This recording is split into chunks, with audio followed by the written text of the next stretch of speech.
Hola, hola, queridos amigos, ¿cómo están? Un abrazo grande, una linda semana para ustedes, que Dios pueda bendecirlos, que Dios pueda acompañarlos en esta nueva semana que Dios nos está regalando. Y como siempre, aquí en el canal de YouTube, compartiendo contigo el estudio de la lección de escuela sabática. Esta semana vamos a estudiar la lección número 12 y tiene que ver ya en la práctica cómo se vive la vida cristiana en el matrimonio, en la relación con los hijos, en el trabajo, que siempre o muchas veces llega a ser muy complicado ser cristiano en el trabajo, pero también cómo poder vivir esa vida cristiana íntegramente. Hay muchos puntos que vamos a desarrollar en la lección de esta semana, así que estoy feliz que puedas acompañarme, a ti que estás en vivo, a aquellos que van a ver esta transmisión durante la semana,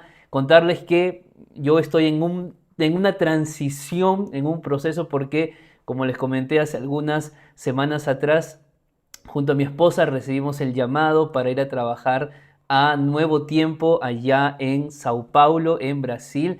Así que estamos en todo el proceso de mudanza hasta poder llegar. Dios mediante, la próxima semana ya vamos a estar allá en Brasil. Así que probablemente algunos videos de aquí en adelante, lo único que van a ver es una pantalla blanca o una pared blanca atrás mientras nos encargamos de poner todas las cosas nuevamente para que el lugar de grabación sea mejor para ustedes, pero espero su comprensión en estas próximas semanas. Nuevamente, invitarlos a que puedan suscribirse al canal, los que no lo han hecho, aquellos que ya están suscritos, gracias por ser parte de la comunidad y también gracias por compartir semana a semana estos videos, por los comentarios que dejan. Tomo tiempo para poder leerlos, para poder responder a alguno de ellos y para poder orar por aquellos que son pedidos de oración. Así que cuando escribes, los estoy leyendo, así que no te preocupes si es que pensarás si el pastor Anthony lee o no los comentarios, los leo cada semana y te agradezco por confiar en este canal, por confiar en mí para poder contarme tu historia, tu experiencia, tu pedido, tu agradecimiento. Al final todos aquí somos parte de la familia de Dios y eso es lo mejor, crecer cada día en hermandad. Muy bien, vamos a entrar entonces al estudio de la lección número 11 o lección número 12 de la escuela sabática, vivir en comunión con los demás. Y como siempre vamos a orar para poder iniciar el estudio de esta semana. Querido buen Dios y Padre, gracias te damos por el regalo de la vida y la experiencia, Señor, de crecer cada día.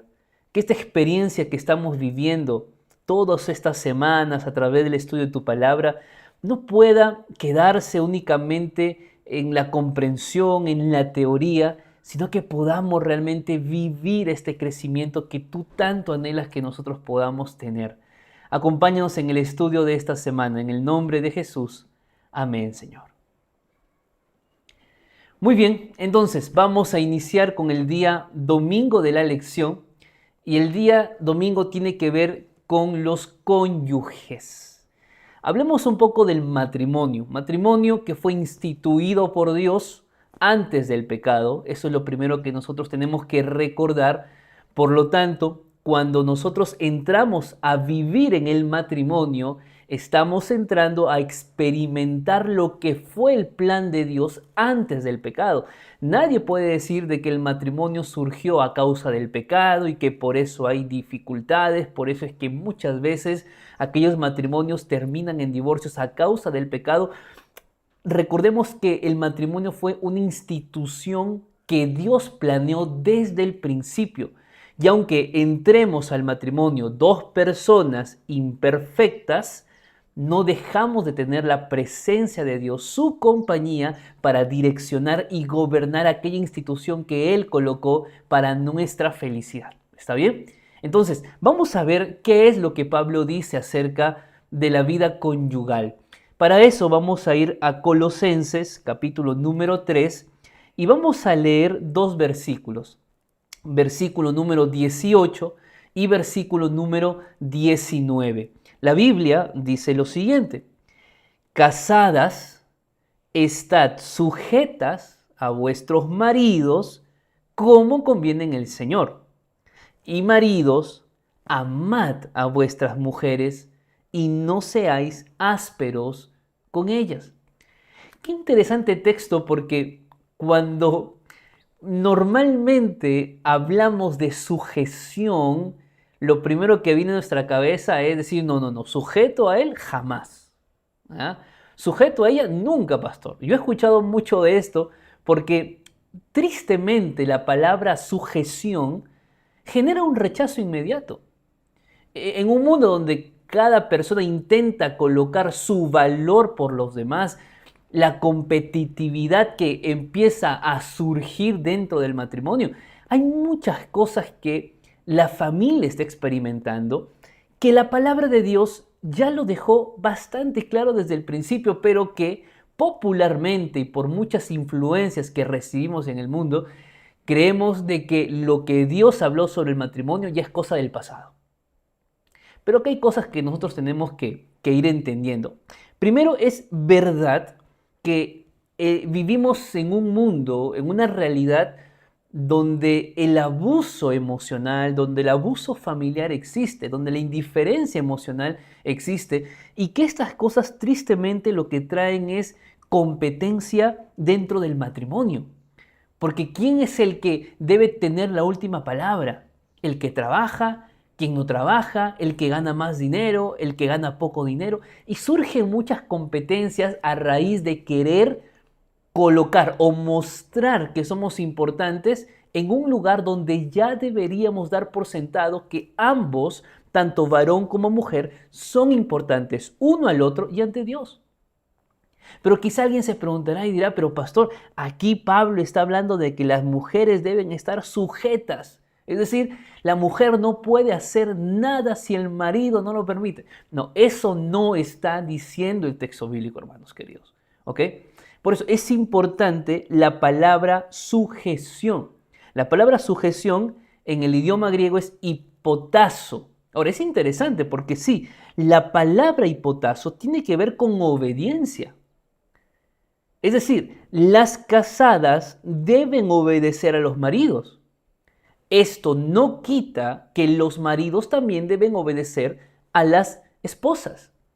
Sin embargo, tenemos que entenderlo dentro del contexto en el que Cristo coloca la familia, o donde Dios coloca la familia, donde para Dios la cabeza del hogar es el esposo. Esta es una realidad bíblica que no debería alterarse. Y ahora, que no deba alterarse no significa de que la mujer sea inferior al marido. Eso en ningún momento dice la palabra de Dios. Sujeción no es subordinación. Sujeción no es inferioridad. Sujeción es simplemente colocar a la persona junto al otro de acuerdo a como la palabra de Dios lo ha explicado. Ahora, la mejor manera de entender que no hay inferioridad de la mujer hacia el varón o del varón hacia la mujer es comprendiendo 1 Corintios capítulo número 15. Yo quiero que me acompañes, por favor, a otro texto de Pablo. Y en 1 Corintios capítulo 15, en el versículo número 28, vamos a leer lo siguiente. Dice así, pero luego que todas las cosas le estén sujetas, entonces también el Hijo mismo, haciendo referencia a Cristo, se sujetará al que le sujetó a él todas las cosas. ¿A quién hace referencia aquí? Al Padre. ¿Qué significa eso? Que el Hijo está sujeto al Padre. Pregunto, ¿acaso Jesús es inferior al Padre? No. ¿Acaso Jesús tiene menos valor que el Padre? No. ¿Acaso Jesús es de poca estima más que cualquier otra cosa y el Padre es de mayor estima? No. Y alguien dirá, pero pastor, dice que Jesús está sujeto. Sí, sujeto al Padre, pero no inferior al Padre. No de menos valor que el Padre. ¿Te das cuenta? Muchas veces se ha mal utilizado el texto bíblico para pensar de que la mujer es inferior al varón. Bíblicamente nunca fue así.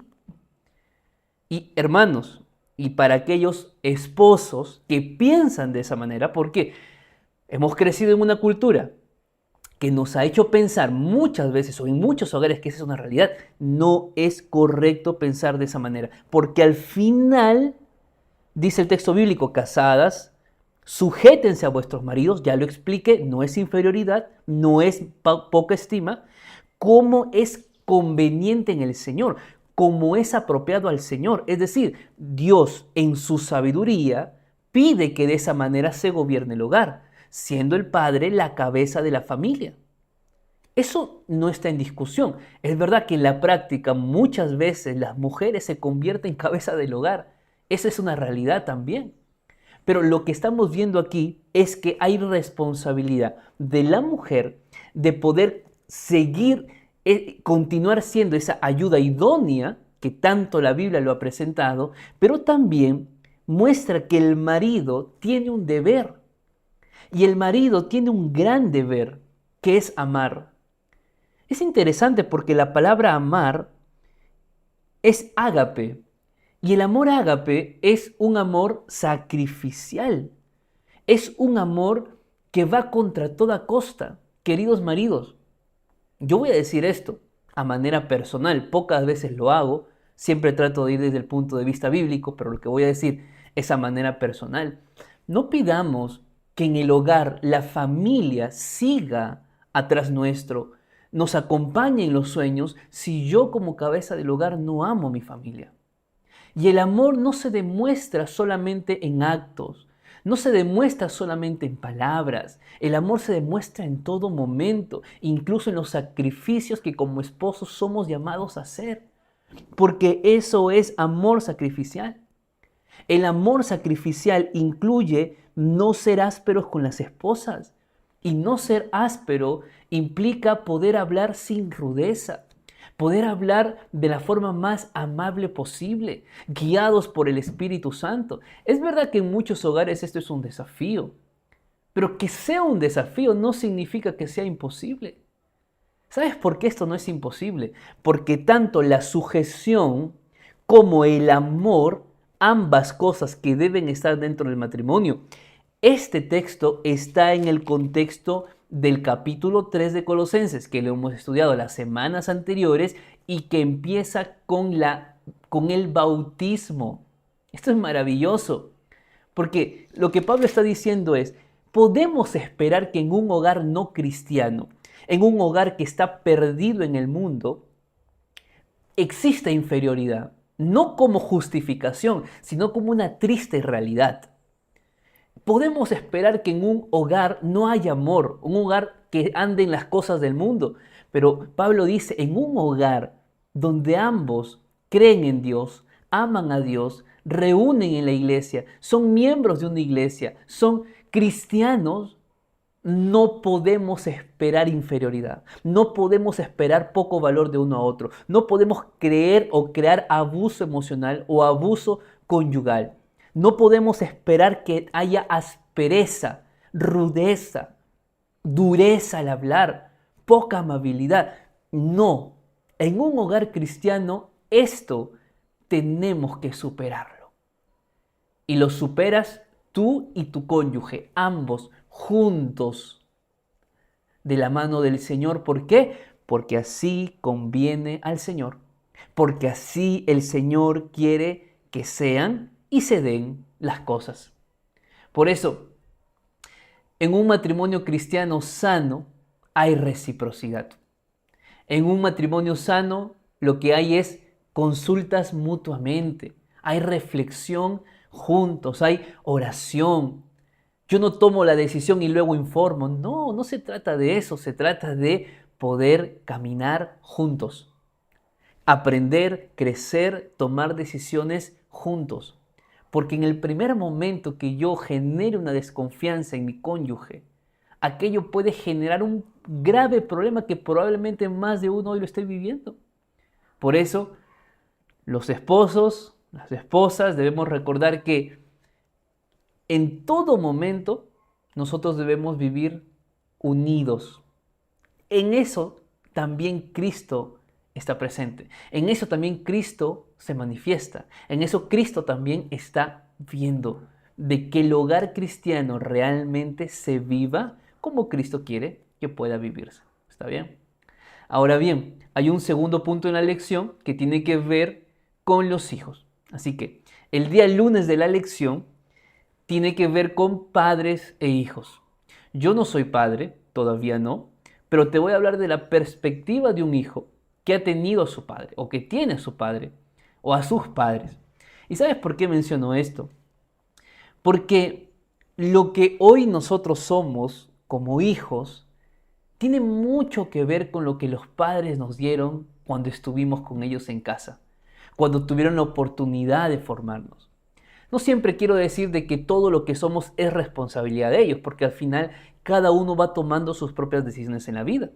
Y digo esto porque yo recibo muchos mensajes de ustedes que con tristeza me dicen, pastor, ore por mi hijo que está en las drogas, ore por mi hija que salió de la iglesia hace mucho tiempo, que el trabajo, que pasó esto y tantas cosas que probablemente hoy para ti tu oración de cada mañana, tu oración de cada noche sea tu hijo, sea tu hija, que hoy está rebelde con Dios, que hoy no quiere saber nada de las cosas de Dios, que humanamente ves imposible que él o ella vuelva al camino del Señor.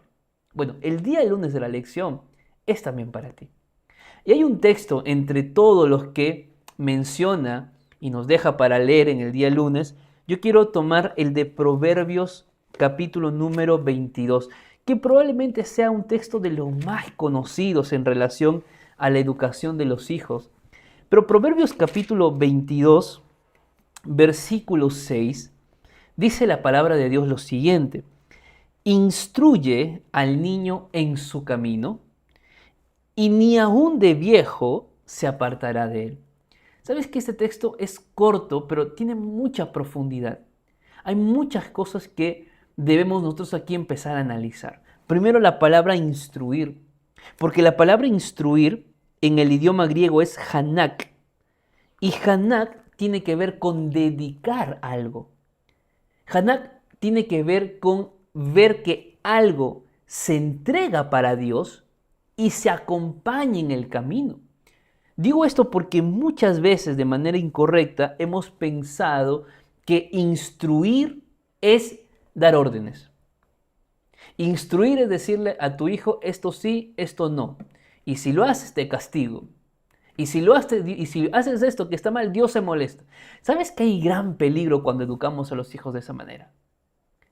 Cuando hacemos creer de que porque hizo una travesura, Dios está llorando, Dios está molesto. El gran problema, que aunque esto no se dice a los hijos de forma de mala intención, pero amigos, hermanos, no dejemos de recordar que para los hijos pequeños, la imagen de Dios, la forma en que ellos creen cómo es Dios, va a depender de lo que tú digas. Va a depender de lo que tú haces. Si tú haces creer a tu hijo, a tu hija, que cada vez que se porta mal Dios lo castiga, bueno, cuando tu hijo sea un adolescente o sea un joven y tenga una mala experiencia en la vida, va a pensar que le está pasando eso porque Dios le está castigando, porque así le enseñaste de pequeño. Parece inofensivo, parece inocente, pero no lo es. La mejor manera es siempre a partir de la Biblia. Y a partir de la Biblia podemos entender que instruir es dirigir, instruir es educar, instruir es ayudar. Por lo tanto, cuando el texto bíblico habla de instruir al niño, está hablando de formar a un niño, no de ordenar, no de decirle las cosas que tiene o que no tiene que hacer. Formar, y formar implica tiempo, formar implica recursos, formar implica cercanía, formar implica estar lo más próximo a alguien para poder guiar. Entonces yo no puedo decir que he instruido a un hijo si no he estado cerca de él, si no estuve allí para poder guiarlo. Esta es una realidad porque no todos han tenido el privilegio de poder crecer con la imagen paterna o crecer con dos padres en casa, con dos padres que se amen. Muchas veces, mucha gente creció con un papá, con una mamá, con el tío, con la abuelita que los crió Y aunque eso puede influenciar en lo que hoy nosotros somos, no debe determinar lo que tú quieres realmente ser. Y te digo esto por lo siguiente, porque cuando el texto bíblico dice instruye al niño, además de lo que hemos dicho que instruir es formar, no es ordenar, la pregunta es ¿a qué camino se refiere? Esto es interesante. El día de ayer yo regresaba del aeropuerto, había ido a Chiclayo a despedirme de mis padres antes del viaje, y en el taxi que yo iba para Lima, un joven me decía que estaba estudiando una carrera para hacer una carrera profesional muy interesante, pero que antes de esa carrera había estudiado otra carrera previa que no la había culminado.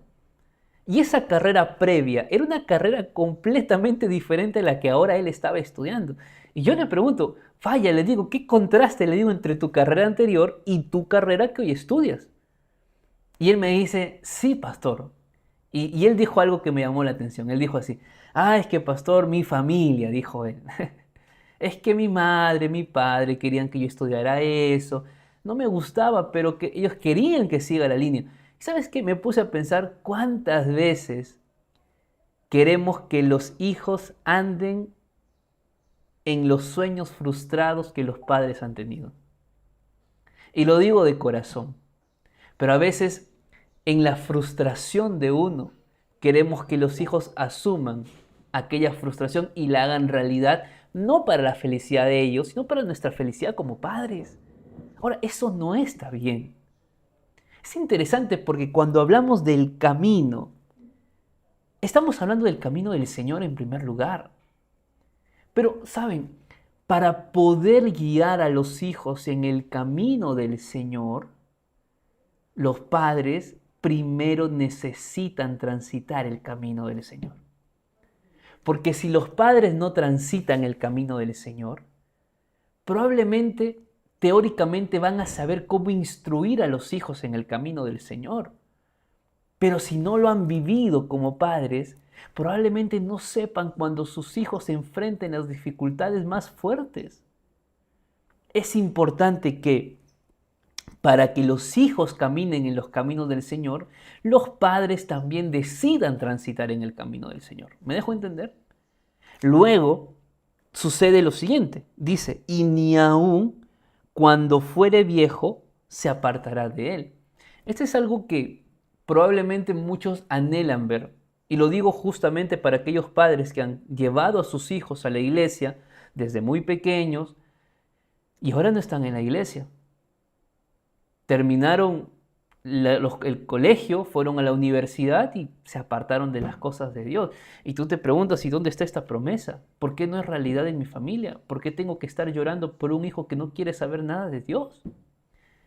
Y aunque el dolor es real, lo que sientes puede ser muy duro, muy fuerte, recuerda que si algo es verdad, es que tu hijo, tu hija, que creció en la iglesia cantando los coritos, cantando los signos, aprendiendo los versículos, las historias de la Biblia, por más que hoy esté en el mundo, por más que hoy no quiera saber nada de Dios, tu hijo jamás se ha olvidado de eso. Y lo mejor que puedes hacer como padre, como madre, es clamar a Dios. Clamar para que un día el Espíritu Santo impresione el corazón de tu hijo, el corazón de tu hija. Para que el Espíritu Santo impresione de tal manera que el corazón de piedra que hoy él o ella tienen simplemente caiga. Nunca pierda la esperanza. Hay oraciones de padres que no fueron contestados en 5 años, en 10 años, en 15 años, pero Dios siempre va a querer que aquellos hijos vuelvan a casa.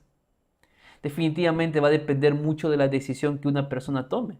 Los que somos adultos ya tomamos la decisión para la vida. Tu hijo va a tener que tomar la decisión de entregarle su vida a Dios nuevamente, de querer volver, pero deja que eso se encargue Dios. Tú encárgate de orar para que el Espíritu Santo siga tocando el corazón de tus hijos. ¿Me dejo entender? No pierdas la fe. Por eso el texto bíblico dice, aun cuando fuere viejo. Esos mensajes quedan guardados. Por eso, en resumen, cuando hablamos de de la educación, de la relación entre padres e hijos, si hay algo que no debemos perder, queridos padres, es la confianza. Creen confianza con sus hijos. Y la mejor manera de crear confianza es pasando tiempo con ellos, conversando, llevándolos al parque, a llevarlos a comer algún helado, llévalo a caminar, pero que nunca se pierda esa confianza. El día que tú pierdas la confianza con tus hijos van a querer buscar consejos donde no deben. Y donde no deben, obviamente, consejos que son malos. Por más que sea algo malo que hizo tu hijo, tu hija, no dejes de amarlos. Trabaja con el Espíritu Santo para que sigan confiando en ti. Ahora, puede ser la situación de alguien que me está escuchando, que me está viendo y diga, pastor, yo jamás tuve una buena imagen paterna. Yo nunca tuve un padre que me amó, un padre que habló conmigo. Yo nunca conocí a mi padre. Ahora, esa es una realidad también. Yo te digo algo para ti. Tu pasado no es una sentencia. Está bien. Lo que tú hayas vivido, la forma como viviste, no debe determinar lo que tú hoy tienes que ser. Porque a veces nos justificamos diciendo, no, es que así me criaron, por eso soy frío, por eso soy así. Sí, pero no está bien. Entonces mi consejo para ti es, primero, empieza a recordar o empieza a formar una imagen bíblica de un padre. Porque la imagen que tienes de un padre está distorsionada y probablemente cuando piensas en un padre, piensas y sientes rencor, sientes odio, sientes ganas de llorar. Reemplaza esa imagen de padre que hoy tienes por una imagen bíblica. A veces no es que quieras rechazar a Dios, sino que probablemente estás rechazando a aquel que te dejó una imagen errada de Dios. Y me refiero a tu padre, me refiero a tu madre. ¿Me dejo entender? Entonces, reemplaza esa imagen por un padre bíblico, un padre amoroso, un padre que está contigo, un padre que nunca te dejó, un padre que nunca te abandonó.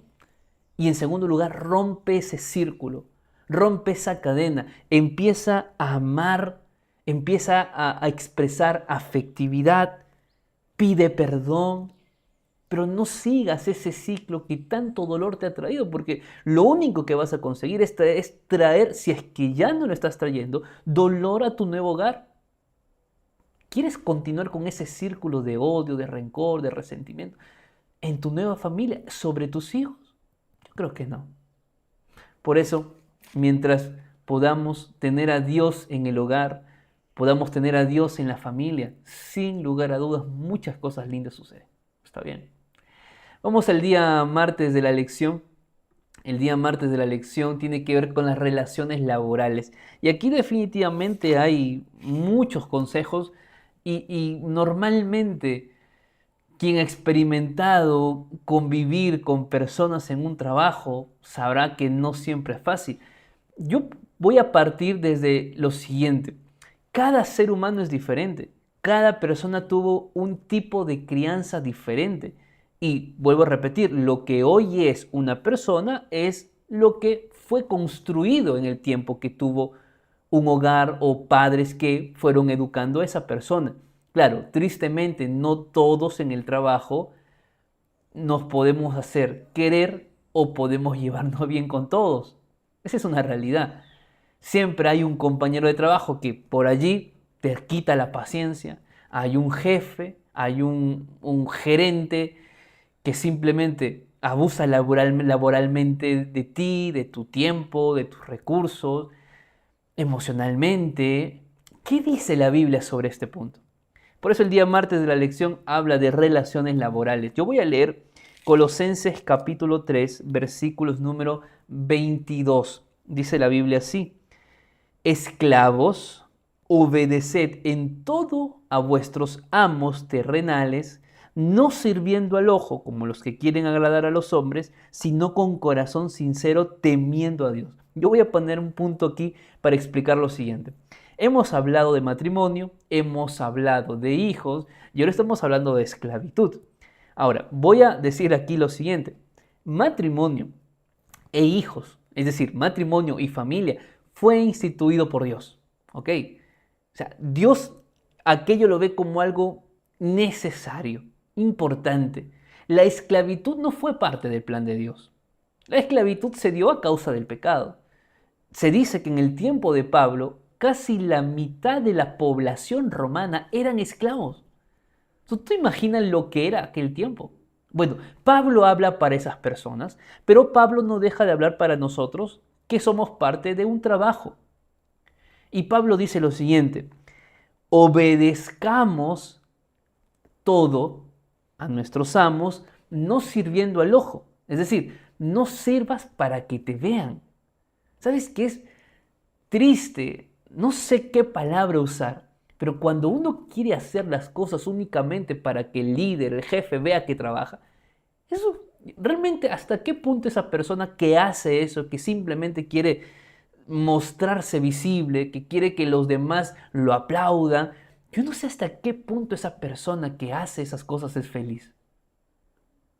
Porque creemos o muchas veces pensamos de que el valor depende de lo que alguien me diga. No, tu valor depende de lo que Dios ya puso en la cruz por ti a través de su Hijo Jesús. Yo no tengo que hacer las cosas para que la gente me vea. Yo no tengo que hacer las cosas solamente para que me aplaudan. Eso es para Pablo trabajar al ojo.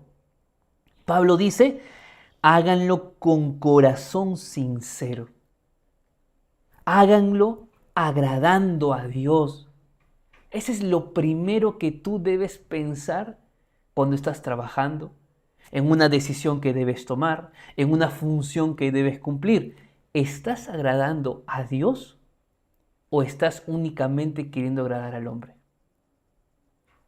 Porque a partir de allí cambia la perspectiva de las cosas. Por eso Pablo continúa diciendo en el versículo 23, todo lo que hagáis, hacedlo de corazón, como para el Señor y no para los hombres. Y alguien tal vez dirá, pero pastor, es que yo necesito mostrarme en el trabajo. Claro que sí, no está mal. Hay que mostrar el trabajo, pero hazlo de forma natural. No lo hagas simplemente por la motivación de querer un puesto mayor, por la motivación de querer que la gente te aplauda, que la gente vea que tú eres mejor que ellos. No.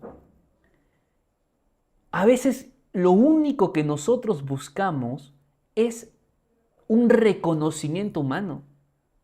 Y a veces vivimos deprimidos, vivimos tristes, vivimos pensando que no somos importantes solo porque alguien no nos reconoce lo que hacemos.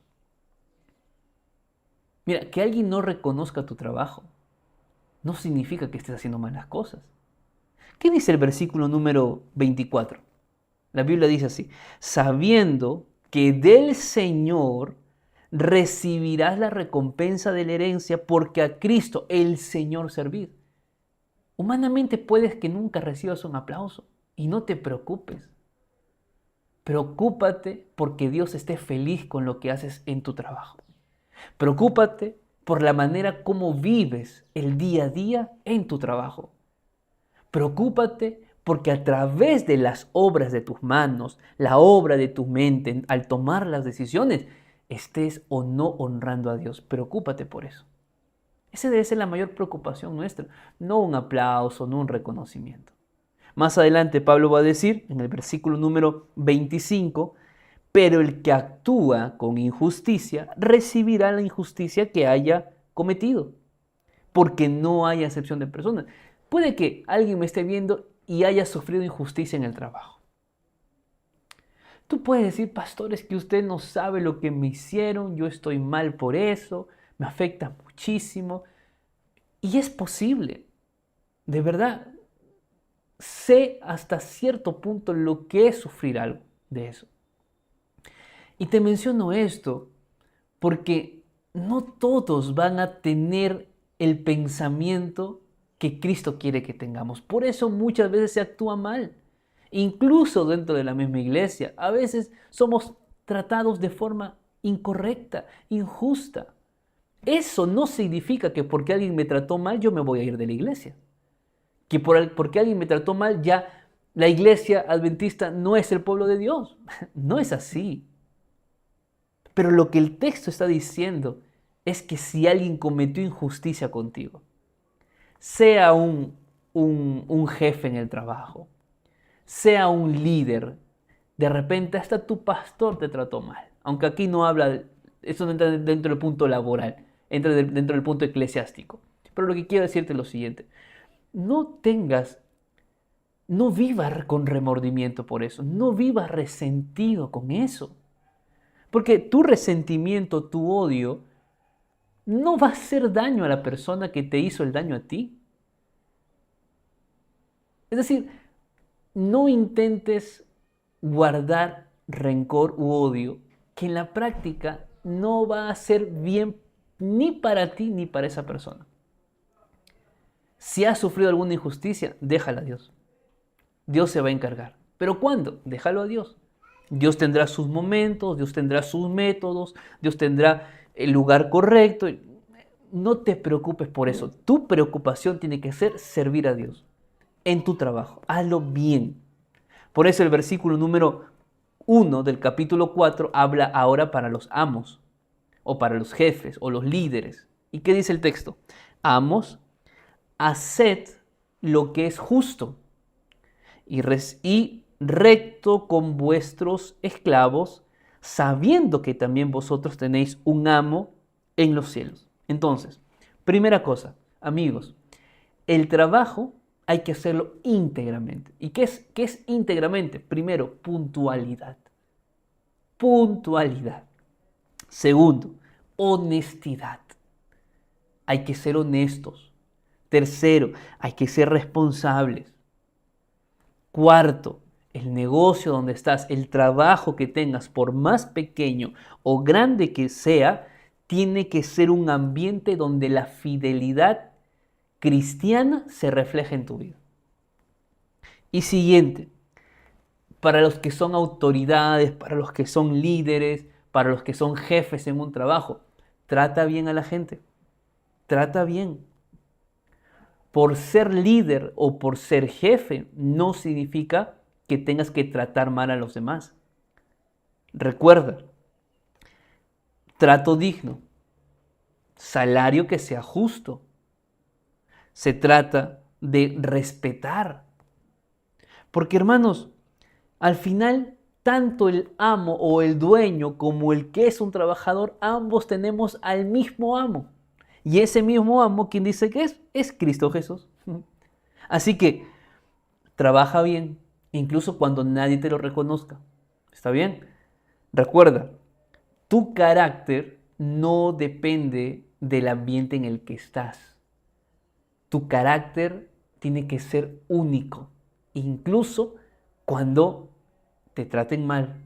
No dejes de ser cristiano en esos momentos. Y finalmente, si tienes autoridad en el trabajo, pues úsala para servir, no para abusar laboralmente, por favor. Ten mucho cuidado con eso. Al final, Dios se encarga de hacer justicia. Nunca lo olvides. Y vamos ahora al siguiente día, que es el día miércoles de la lección y tiene que ver con la oración. Orar unos por otros. Ahora, ¿cuán importante es la oración, hermanos? ¿Cuán importante es la vida de oración? Vamos a leer qué dice Colosenses capítulo 4, versículos 2 al 4. La Biblia dice así: perseverad en la oración, velando en ella con acción de gracias. Orad también al mismo tiempo por nosotros para que el Señor nos abra puerta para la palabra, a fin de dar a conocer el misterio de Cristo, por el cual también estoy preso, para que lo dé a conocer anunciándolo como es debido.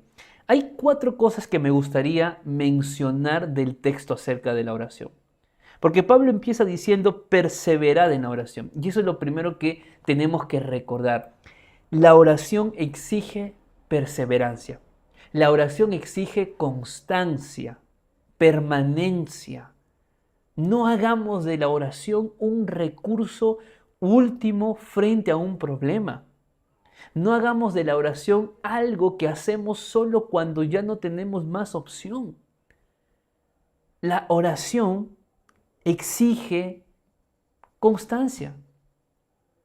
Segundo, Pablo dice, velando, es decir, no caigamos en hacer oraciones mecanizadas, no caigamos en orar robóticamente.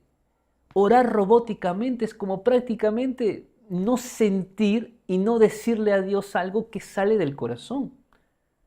Orar vigilantemente es orar por lo que estamos pasando, orar por lo que está viviendo el mundo, orar por lo que está pasando hoy en tu iglesia, orar por lo que hoy está pasando en el Medio Oriente, orar para que el Espíritu Santo esté con nosotros en las luchas, en este gran conflicto. La oración no tiene que ser mecanizada. Cuando oramos mecanizadamente, prácticamente no hay nada real que salga de nuestro corazón. Tercero, Pablo agrega un elemento importante, acción de gracias. Orar no es solo para pedir, orar también es para agradecer. Date cuenta cuando ores. Recuerda la última oración que hiciste. ¿Hay agradecimientos o solamente estamos ahí para pedir a Dios algunas cosas? ¿Te das cuenta? A veces pensamos que la oración es solo para pedir, no es para pedir. La oración también está hecha para agradecer. Y hay un cuarto elemento que Pablo dice para que el Señor nos abra puerta por la palabra. Es decir, la oración también participa en la misión. Hay una realidad. A veces no todos tienen el don de predicar. No todos tienen el don de cantar. Pero lo que Pablo dice es que todos sí podemos pedir a Dios que coloque palabras en nuestros labios, en cualquiera sea la situación, para que a través de su palabra puesta en nosotros, la gente lo conozca. Hay una preocupación por Pablo que es anunciar a Cristo. Y cuando hablamos de dones, sí, hablamos de cantar, hablamos de predicar, pero hermanos, testificar no es un don. Testificar es una acción natural de alguien que aceptó a Cristo en su corazón.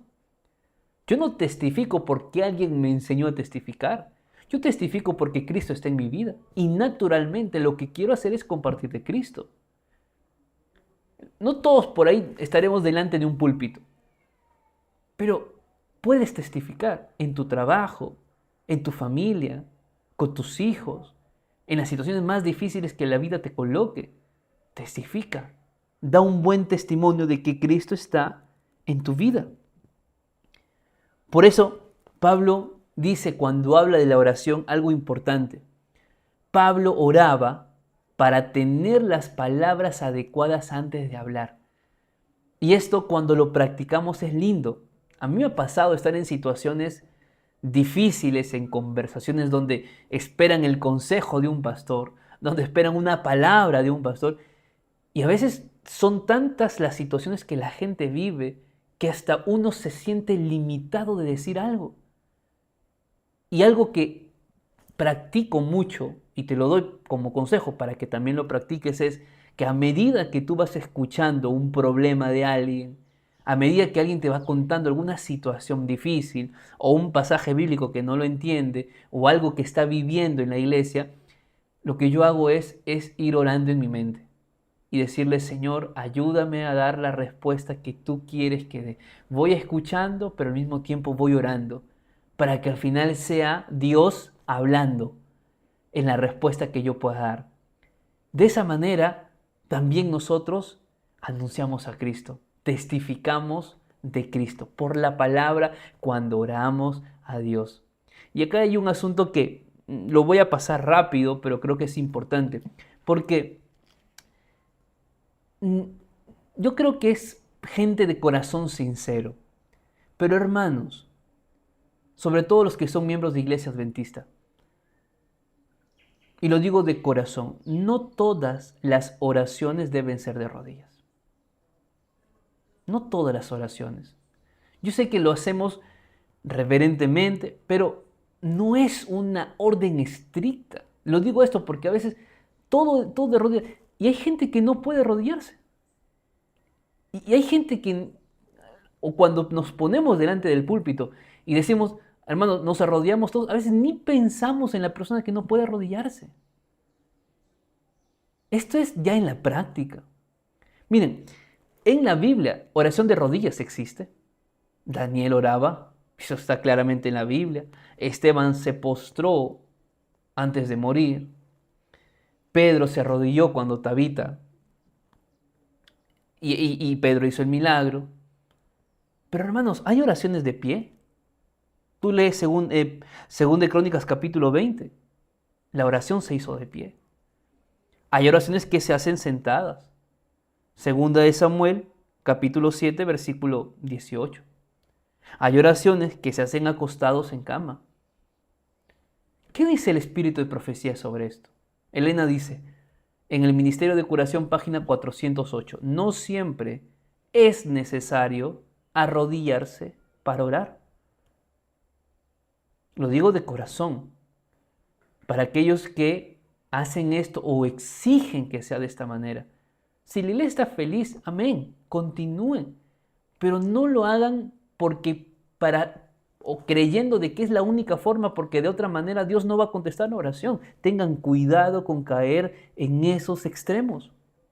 El Espíritu de Profecía dice, cultiven el hábito de conversar con el Salvador cuando estén solos. Cultiven el hábito de conversar con el Salvador cuando estén caminando, cuando estén ocupados en vuestro trabajo cotidiano. Eleves el corazón de continuo en silencio de petición, de ayuda. Pidan luz, fuerza, conocimiento. Cada respiración sea una oración. ¡Qué maravilloso! Cuando estés en el auto, ve conversando con Dios.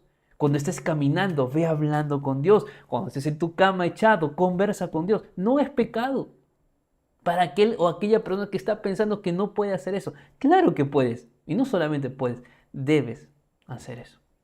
Solo quería tomar ese punto como aclaración. Finalmente vamos al día jueves de la lección y es andar en sabiduría, que básicamente es el resumen de todo lo que hemos visto hasta aquí. Yo voy a leer el versículo número 5 y 6.